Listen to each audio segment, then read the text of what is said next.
Hello, hello, hello. Welcome to Rockin the Love. I'm Robyn. And I'm Gil, and we are happy to be with you this last Wednesday of February 2024.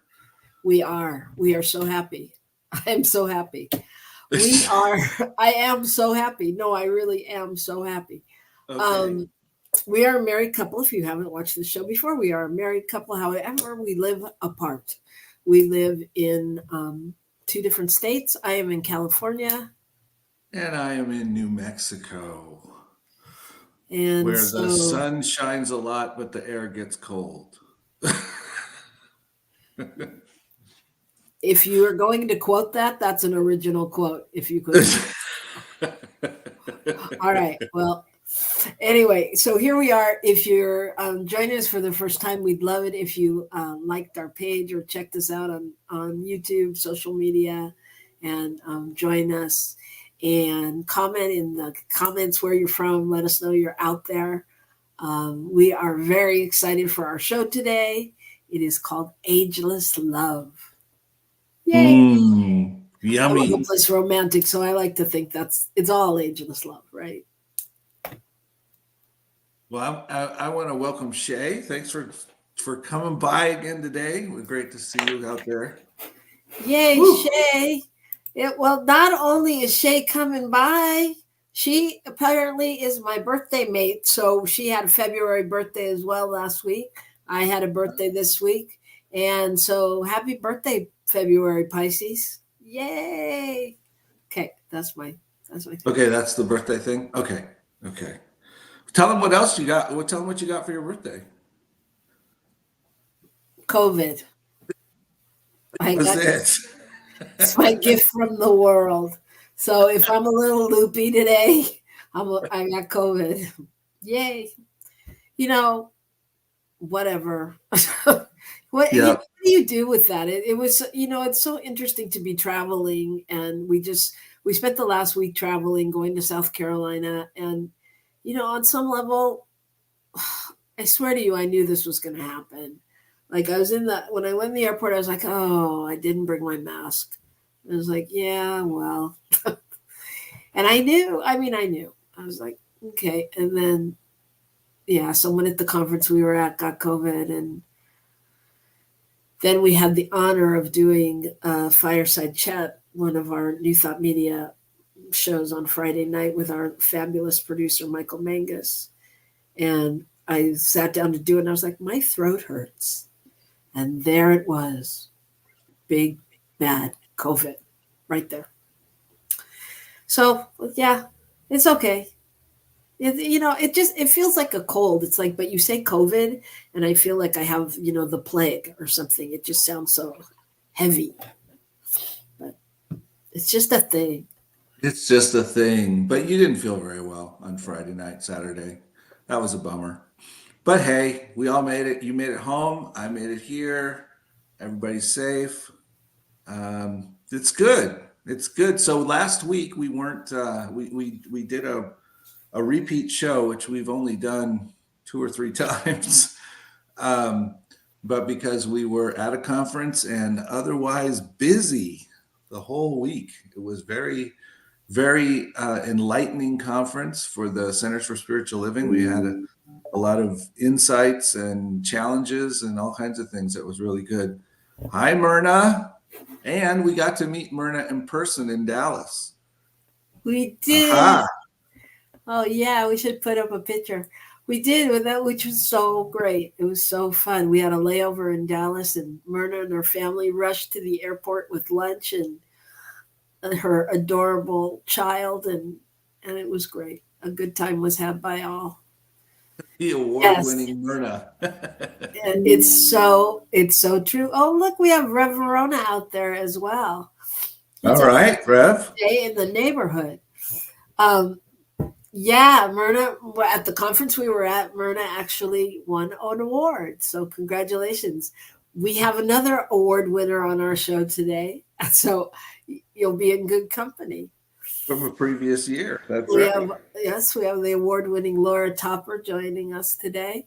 So it's just, we're all award winners, but those are the ones we're highlighting today. So go ahead. What were you going to say? Mm. No, just that it's been a good week. How did you feel about the week and our time, being together and being with all the other people, and what was it like for you? Well, the Centers for Spiritual Living Conference was in Charleston, South Carolina, for those of you that don't know. I think, all in all, in a brief review, I would say it was one of the best conferences yet. I think it was very inclusive. I think it had all kinds of different things for people to do and to do talk about, and you know I feel like the current leadership is very transparent and really, um, working to make this an organization and a world that works for all, and really conscious of that by creating participation and openings for people to do that instead of just telling us how to do it or trying to do it themselves or something like that. And so, I mean, all in all, I think the conference was good. I had my own hesitations about. We took a trip to the African American Museum, and there is a piece of me that, as an African American woman, felt like, oh, I really don't need to see this or hear this or experience this again. I get it. I've been there. I've gotten through it, and have my own feelings about my own family's journey and things like that. But it felt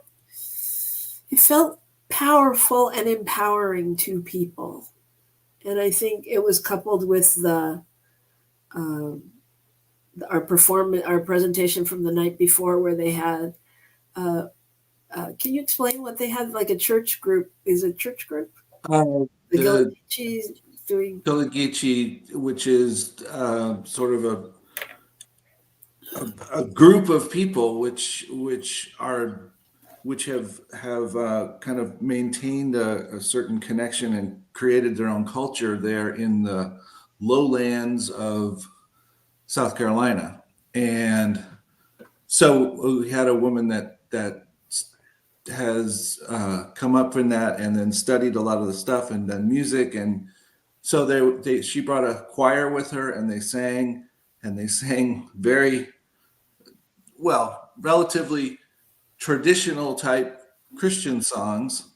And the beauty was that through that, because of their intentionality and their love and all that was coming through, that everybody was just having a great time.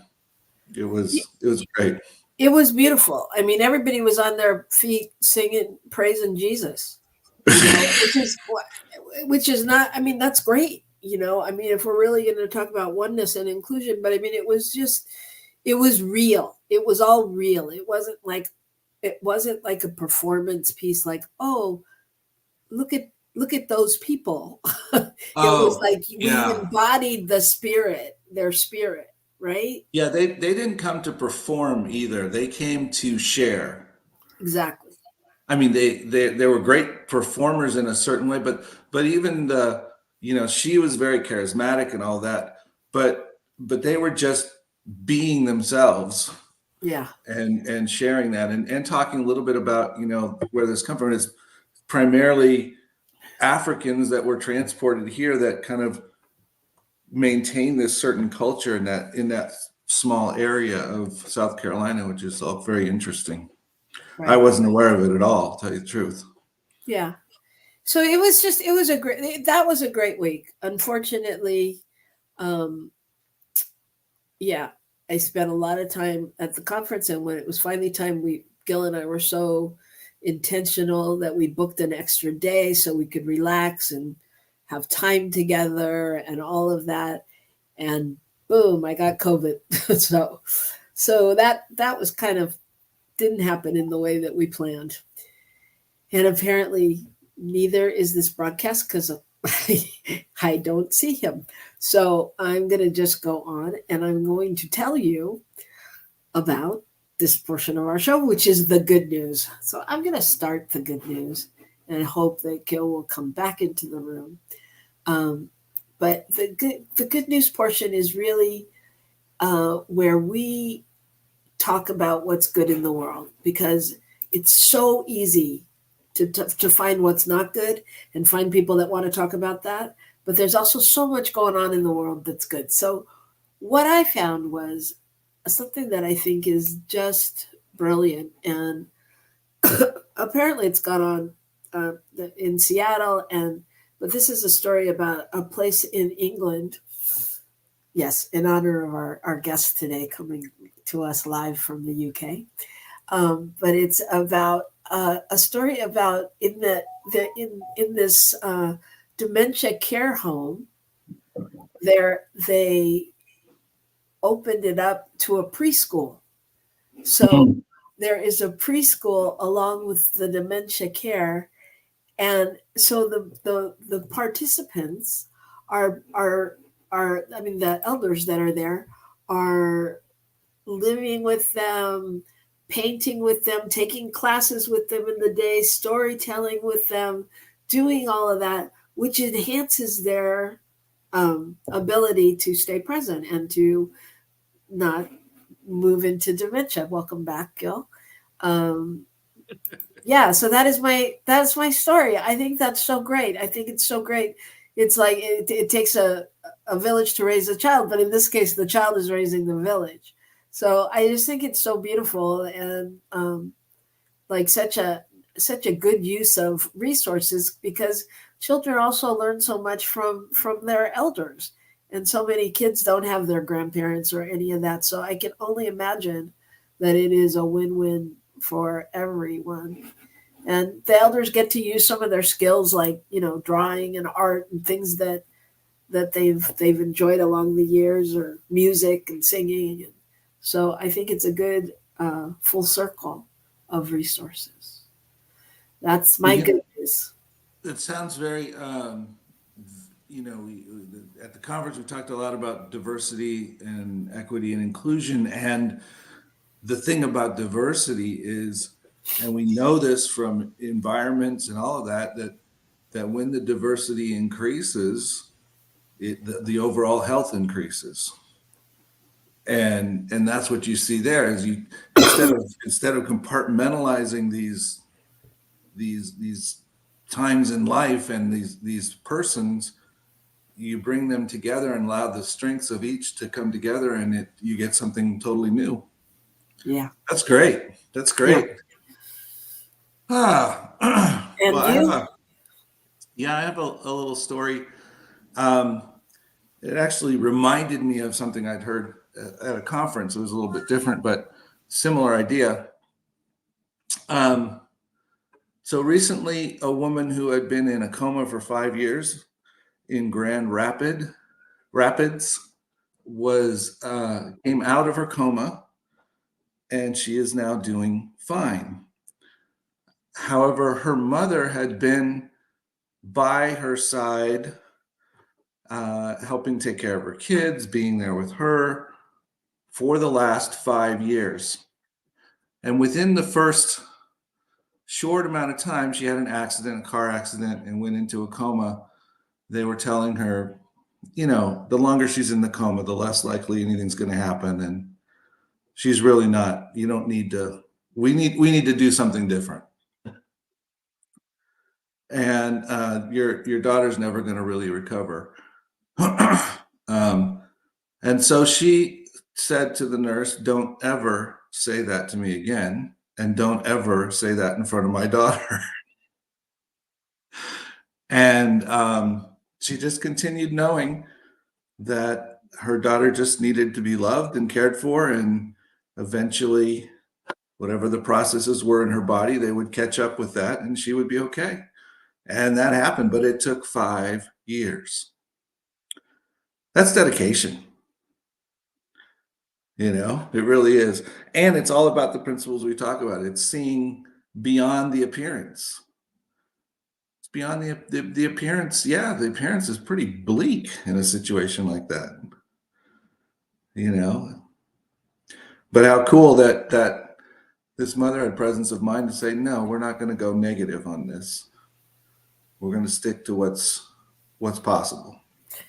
Yeah, standing in the truth of what's possible. and really Yeah. knowing that. I mean, and that's part of what we try to do in this philosophy and this spiritual journey is Mhm. hold that thought and yeah. So speaking of possible, Yeah. how does that fit in with our topic today, you think? Well, it's possible to be married going on 45 years.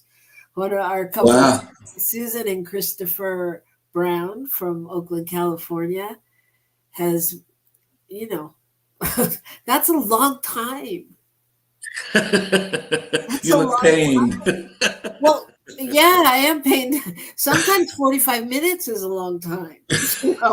I mean, 45 years, that's talk about standing in the truth. Because, there's moments where, I mean, let's be real. There's moments, I'm sure, in any relationship, I will speak from the eye. There's moments in our relationship or any relationship I've been in where, yeah, there's times where I want to go, that's it. I got to go. I'm taking my toys and I'm going, I don't know. Maybe it's just me. I do like to take my toys and go, but I'm just saying it's a lot, and it's a lot to stay. And then we have the other side of the coin, our newlyweds, that aren't as new as they were, but a year and a half in, which a year and a half, I remember a year and a half, 2 years thinking, oh, we're not newlyweds anymore. But 20 years later, I'm like, newlyweds, that's new. That's new. I mean, that's like young spring chickens.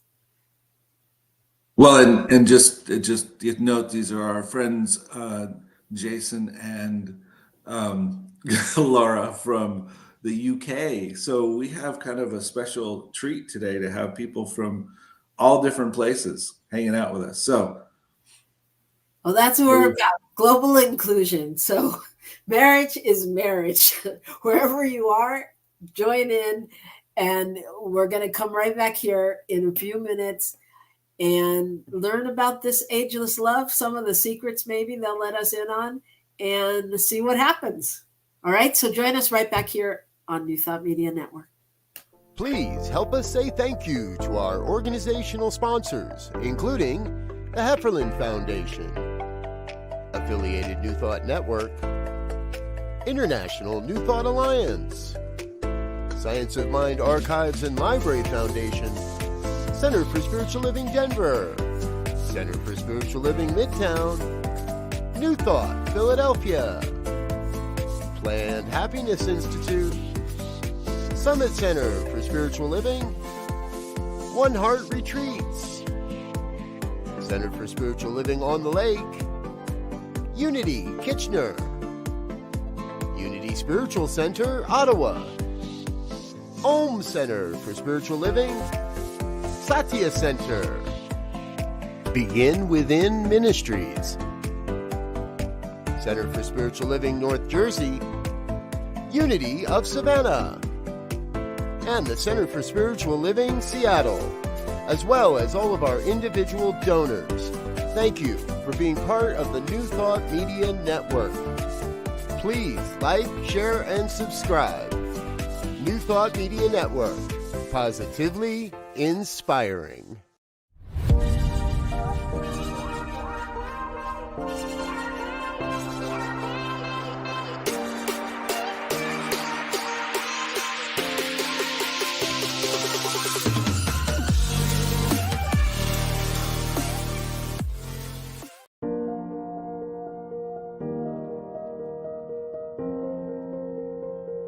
It was a treat.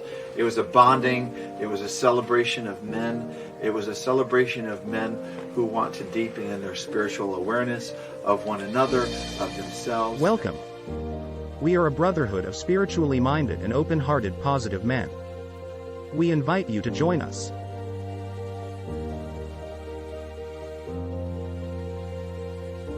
And I came in knowing one person. I left knowing all of the group. And I feel like I came in knowing meeting strangers, but knowing and leaving brothers.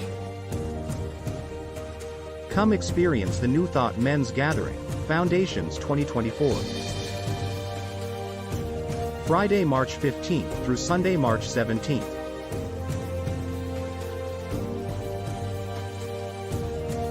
With Reverend Robert Brzezinski, Reverend Patrick Creelman, Reverend Eamon Duffy, and special guest musician Jamie Lula. In Vernonia, Oregon, at Camp Cedar Ridge.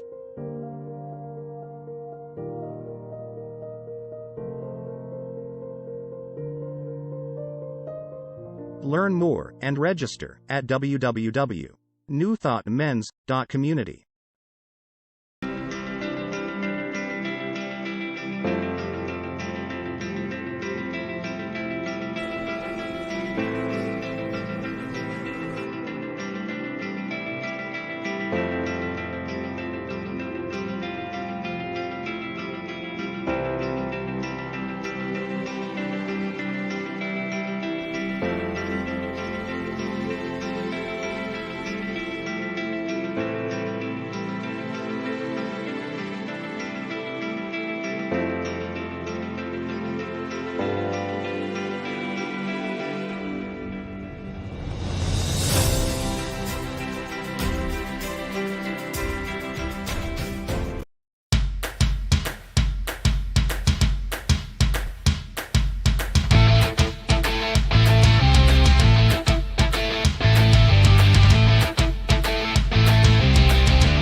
And we're back right here on Rockin the Love. I'm Robyn Rice Olmsted.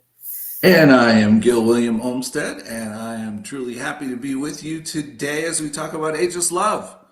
Yes. It's so fun because we get to share the show with some friends who have taught us a lot, certainly taught me a lot. So, you know, it doesn't really matter where we are in this journey. We still have a lot to teach each other.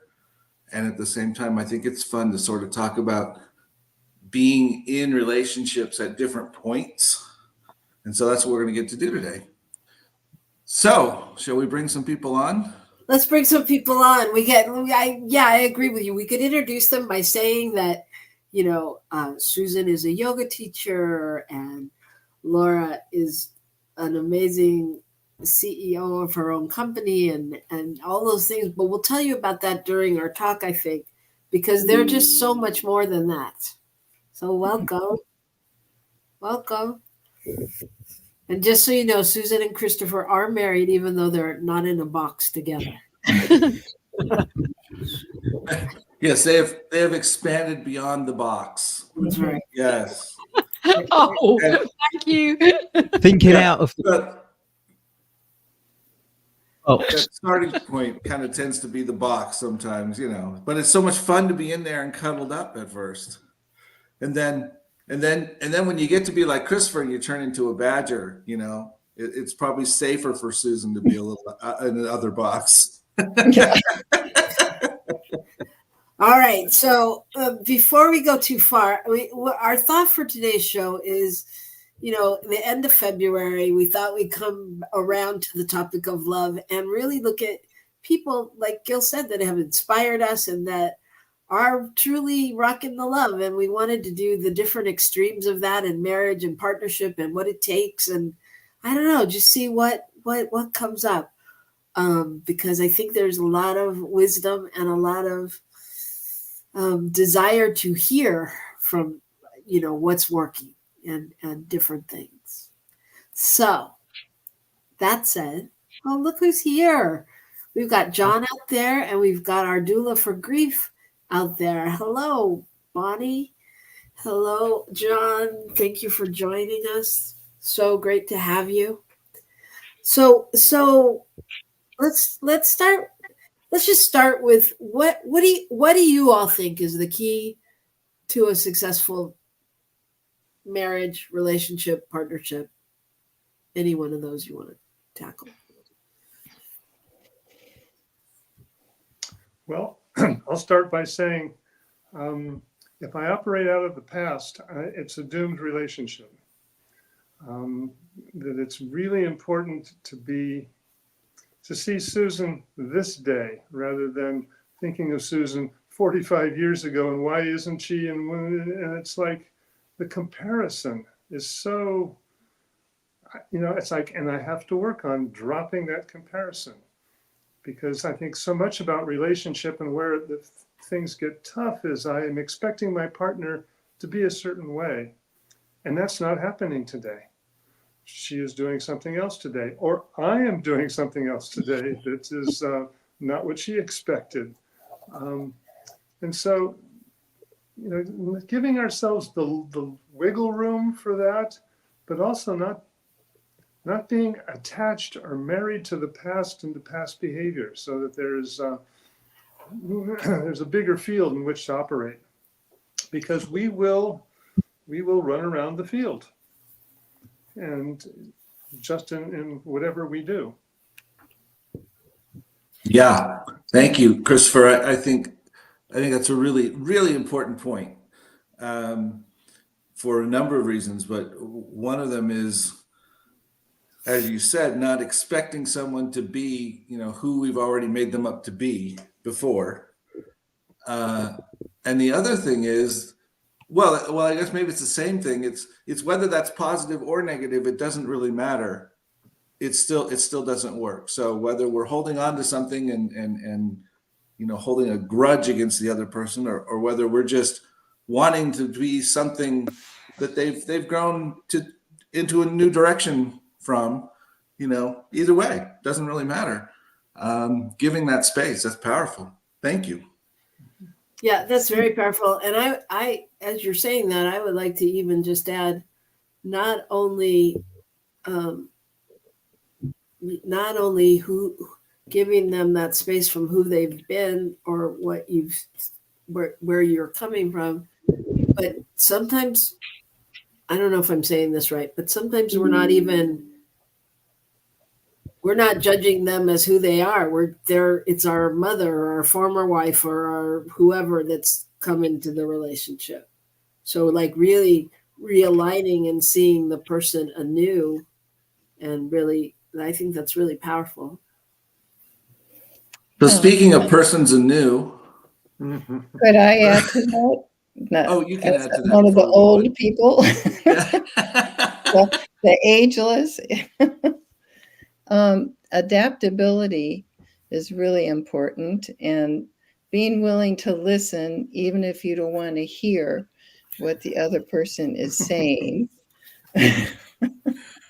So a willingness to continue in the, I think to be together this long, we can't just camp out in our own spot and stick with that and say, I want you to do it my way. Because, well, I've tried that. It doesn't work. And so being adaptable, willing to listen, and actually speaking up when things aren't working for me, so that Christopher knows that, and he's willing to listen. So so those are two really important things as a couple. So that all is communication, being willing to communicate no matter what stage either one of us is in. We're not always successful at that, but that's what I attempt to do. Well, most of the rest of us are super successful at that. So, I'm sorry. Of course, but I figured that. How about you, Lauren, Jason? How long were you together before you were married? Hi. Hello. Well, We've just celebrated our 10th anniversary of being together for 10 years. 23rd of February. Wow! Yeah. Congratulations. 10 years. Okay, so you guys aren't so new. You just didn't get married right away. And we've had a lot of interesting experiences. It's been an interesting journey, hasn't it? It has. It has. So in that space, Communication. Sorry, there's a little lag. So I think Okay. Laura and Jason are trying to say something, Gil. Yeah. So shall I? You say. Okay, thank you. So for me, the piece that was really challenging for me was getting married. I don't mean the actual getting married. I mean, my understanding after we were married of what marriage means, because I had created my mind I should be as a married person. And it took me a while to understand that I could make it up in my way. And I didn't have to have the stereotype of what I had been used to with my parents, my grandparents, society, and all of that. So I think being loving to myself, that's a key thing here, is loving myself, accepting myself. And when I got that, something amazing, because I was the artist. I could create this. I could relax. And that and to treat this marriage as I love what you said about the, this you choosing. I choose this every day. I choose to be here and to treat this as a spiritual practice for myself. And that what I'm seeing and experiencing with Jason is my opportunity to look at me and to see where I can play, that I can grow or dissolve beliefs and all of that, and to have fun with this, rather than it having to be something that is a stereotype. Yeah, That's beautiful. And Bonnie said Tito and her have been together 21 years, and she said respect is the key, and having fun together is vital for them. So it's absolutely fun. I'm all for fun. Do you ever what silly things So we come together once a week. We try to do it Saturday afternoon, and if either of us have got anything that's bothering us or we're concerned about, we just sit there and talk it out, listen to each other. We've got a crystal heart, and one of us holds the crystal heart to speak, and the other person doesn't speak until they get the heart. So then we pass it on when we're finished, and we just communicate them. It just saves any kind of misunderstandings or any arguments. There's no need to argue if you just communicate with each other. Although we do have a few arguments. A good argument is quite healthy, I think. Now and then. Oh, thank you, Laura, for saying that. I feel so much better now. It can be healthy. Susan's right. Communication is key. Yeah. So we have a question from our producer that is saying he facilitates premarital counseling for couples, and what are the keys to a long-term marriage? Friend Susan. So a willingness to step in. Well, I'm thinking of raising kids. So we have 2 boys, and they're wonderful adults and out on their own. But having not only us communicate, but be able to communicate with our kids and actually try to give a similar message, for example. So that's one thing. And just, well, you call us Rockin the Love. And so just being and just thinking of them, I'm getting a little teary because they turned out so good. And I don't take credit for that. But we have open communication. So I think I'm back to communication and really like spending time together. And I think we're extremely lucky in that. And also, if there's a long period when they're off doing their own thing, we're not going to say, hey, we haven't heard from you. You know, they're adults, and just have them be who they are and support that. And we, Christopher and I, have always been pretty good together about agreeing on how we want to handle certain situations with the kids. And now we're lucky to have grandkids. And so our role is much better. I can go pick them up today and we can play. And it's a whole different, it's a whole different experience. But it's wonderful to have grandkids too. Indeed. Together. I want to say that both of us had starter spouses. This is our second marriage, which I think is really important because I realized that I took myself into both relationships. And so I was the common denominator. And so getting married to Susan, I made a bond, not to Susan, but to myself. And the self was that I'm going to see this through all the way to the death. There is no wiggle room. There is no divorce. I have burnt my boat. I am on this island or whatever. And there's no way off. There's no way out. Because before, it's like we enter into relationships. Well, if it gets tough, I can always bail. But when you burn your bridges, when you burn your boat and you've scuttled your aircraft, there's no way off the island. That's it. And so with that in mind, everything moving forward needs to have a resolution. If we're going to work together, there needs to be a resolution. I can't put my needs first all the time. I have to look at the big picture, always. Yes, I have needs, Susan has needs, but there has to be that balance. And when I don't get when I get upset or whatever, and I'm not feeling appreciated or this or that, that's my problem. That's not Susan's problem.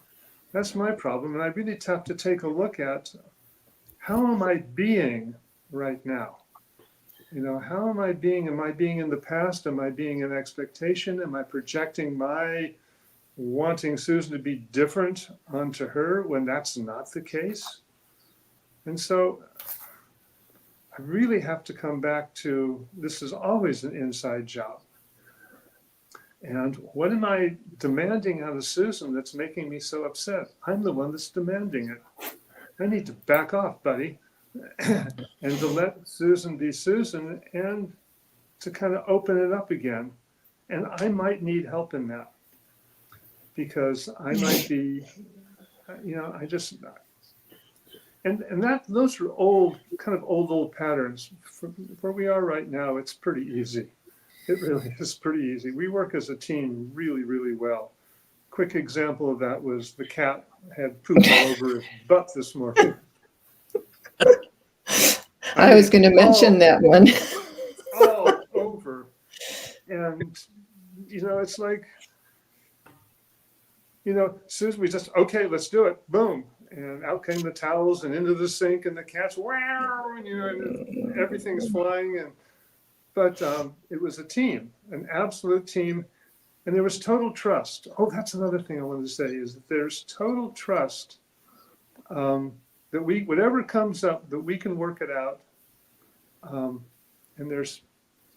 we can work it out all the way to the end. And phew, that's a commitment. I mean, and it's not a commitment to the other, it's a commitment to yourself.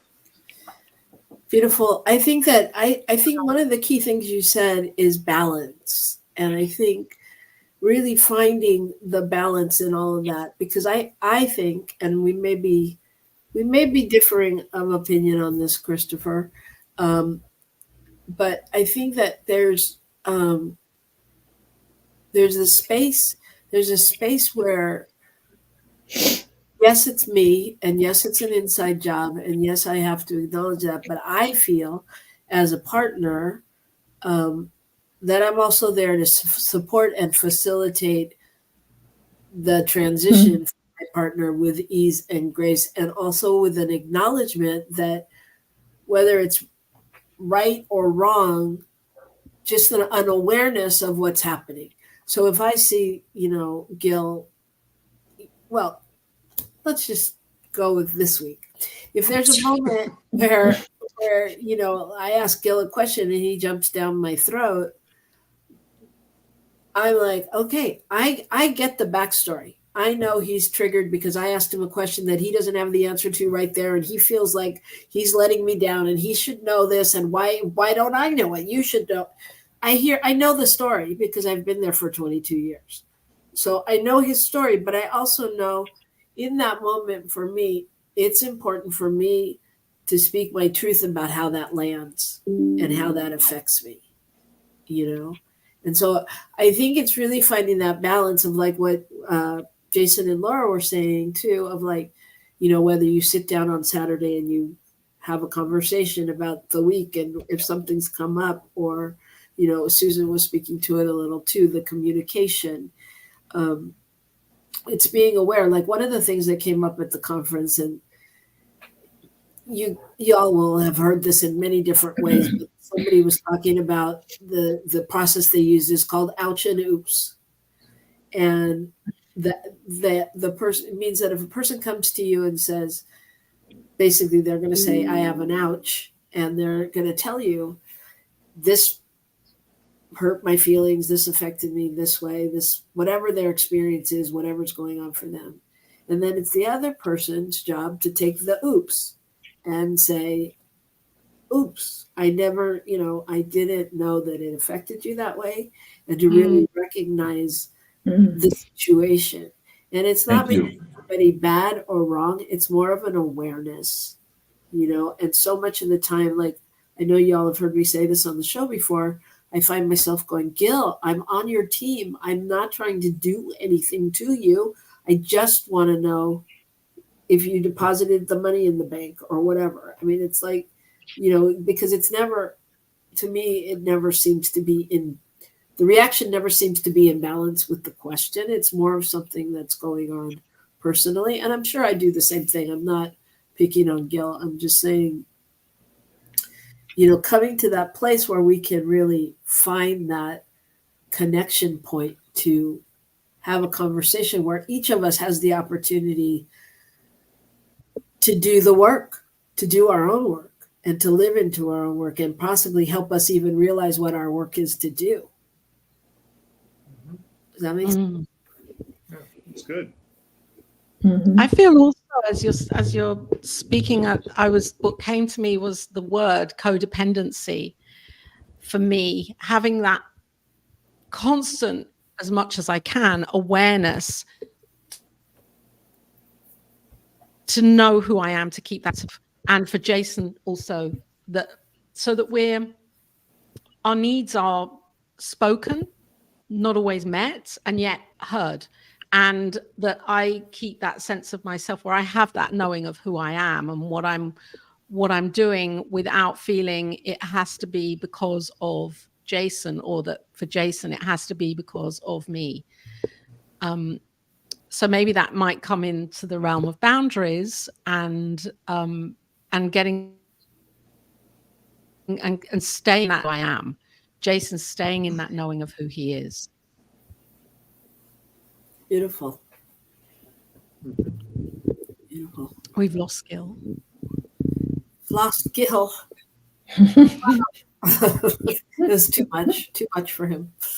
Yeah. So the other thing that comes up for me, like, because I see Myrna is saying, thanking you, Jason and Laura, that I will make it fun to have conversations.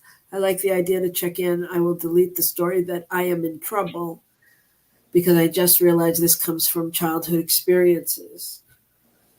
So yeah, beautiful. And the idea of checking in. Yeah. And we got married again. Like we're doing this every year. We got married again. A year later. we really did kind of celebrate our wedding, renewed our vows again. Yeah. And we're doing it every You're year. doing it every year. Well, we renewed our vows 10 years, actually, with Susan and Christopher as our facilitators. Ah, we did it with Bonnie and Reverend Verona. Nice. All right. See, everybody's on. Yeah, and actually, I read about somebody who actually they renewed their vows every 10 years, but for real, like they re-upped. Like, do you want to stay in this? They had a commitment for 10 years. They were like, at the 10-year point, they would renew and say, do we continue for another 10? So it's interesting. And I think, the thing about I love your commitment, Christopher, and I love, knowing that there was no way to get off the boat kind of thing. and I know John has a question out there that I want to get to too, but I'm wondering too, what about when it really is time to get off the boat?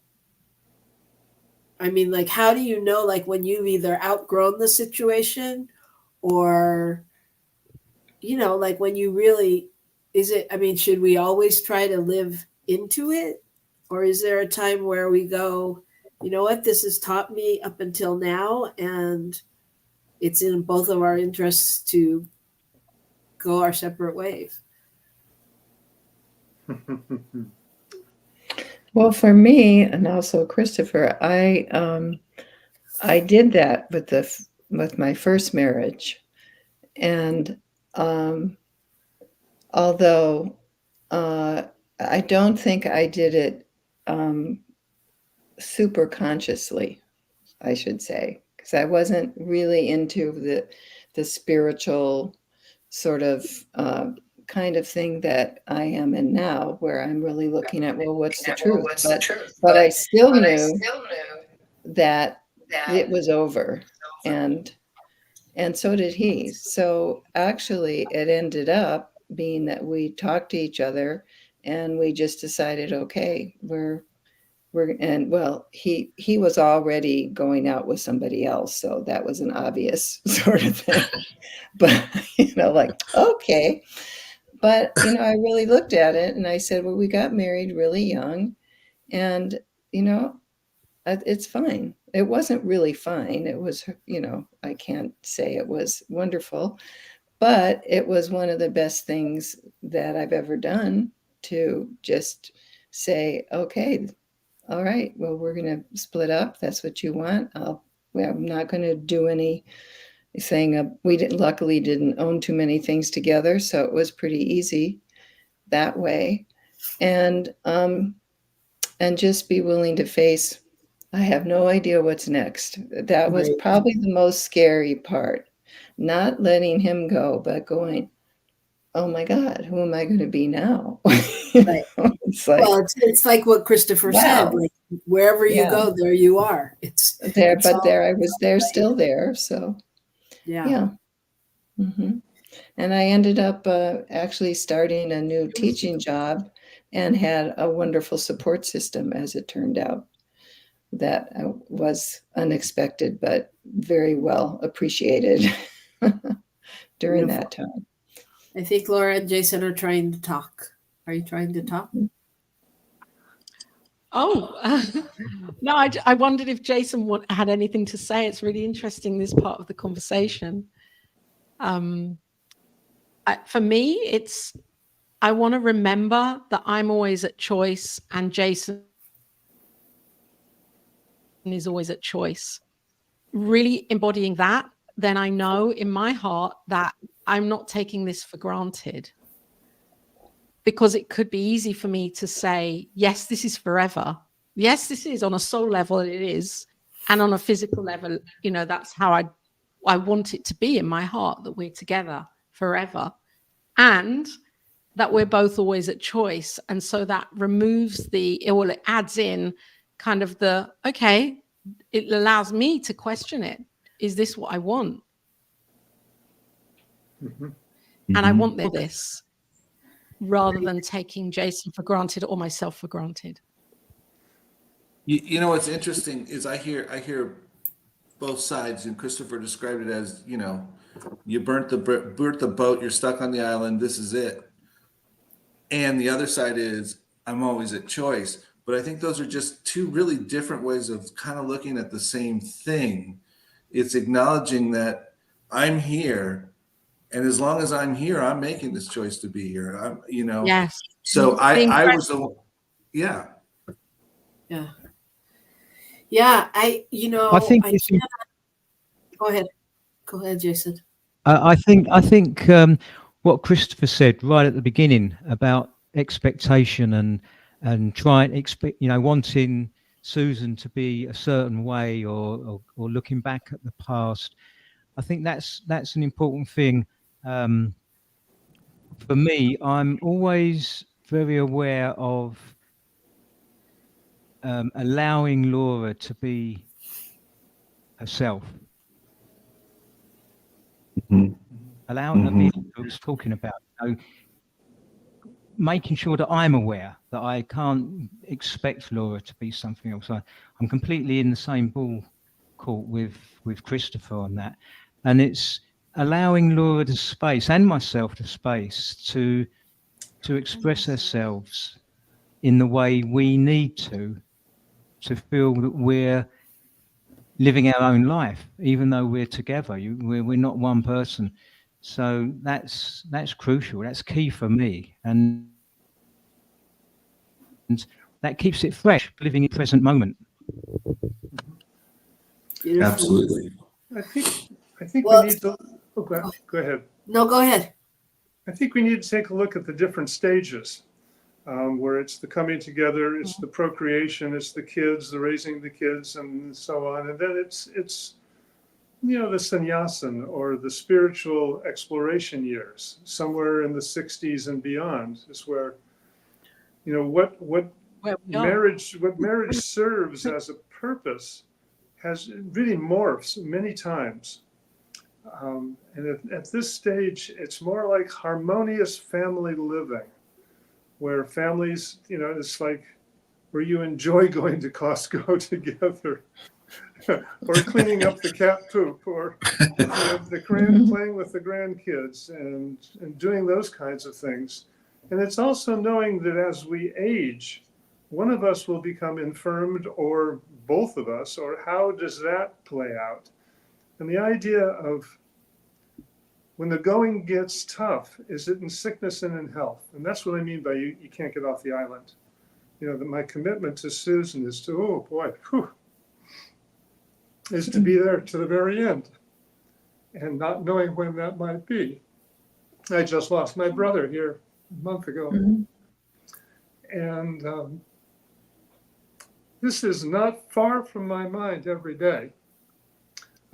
This kind of finality of life, which makes it so much more precious.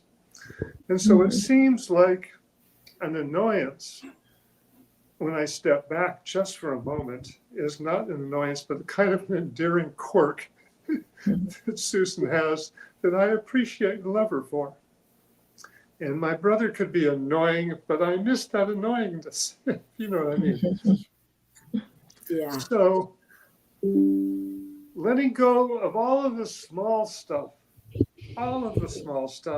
when put in a big perspective, it's like, phew, man, it's all small stuff. Yeah. And there can be times when I can be angry with Susan, or I don't like her right now. And I know the same is true for her. Oh, you're being a jerk again. Well, yeah, I know I'm a jerk. I'm a bastard at times.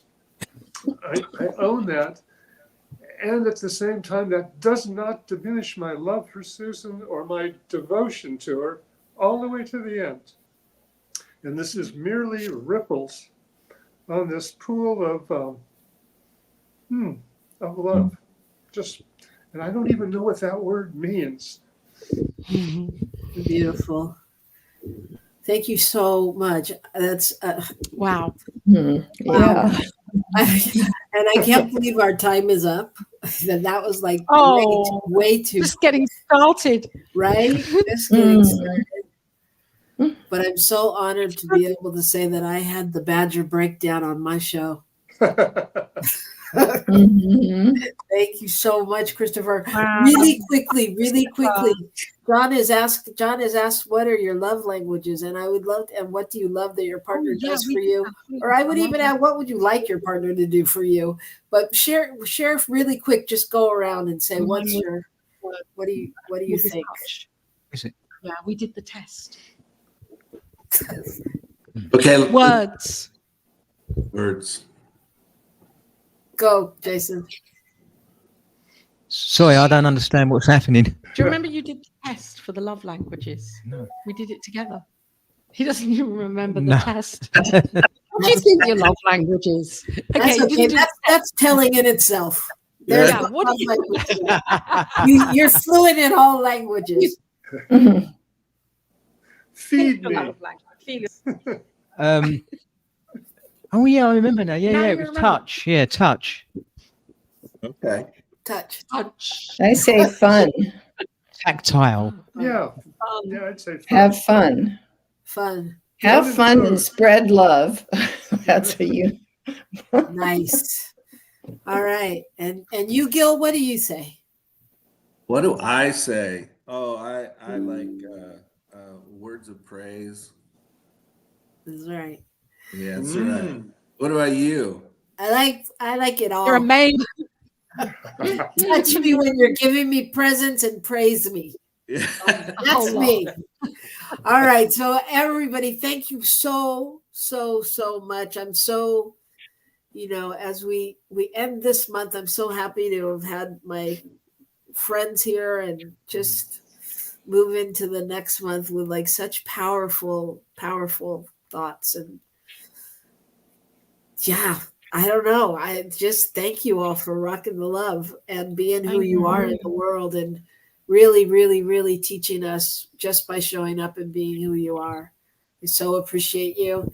And as Verona said, such passion, such kindness, and that you are all unique expressions of the magnificence. And yeah, it says we should do a master class in marriage. All right. Food for thought. So thank you. Gracias a todos. And we'll be back next week. So what should they do during this week? They should rock the love. That's right. Rock the love, Yay. everybody. And we will see you next week. You. Make sure and look Laura up and send us notes if you want to get in touch with others. Bye. Bye.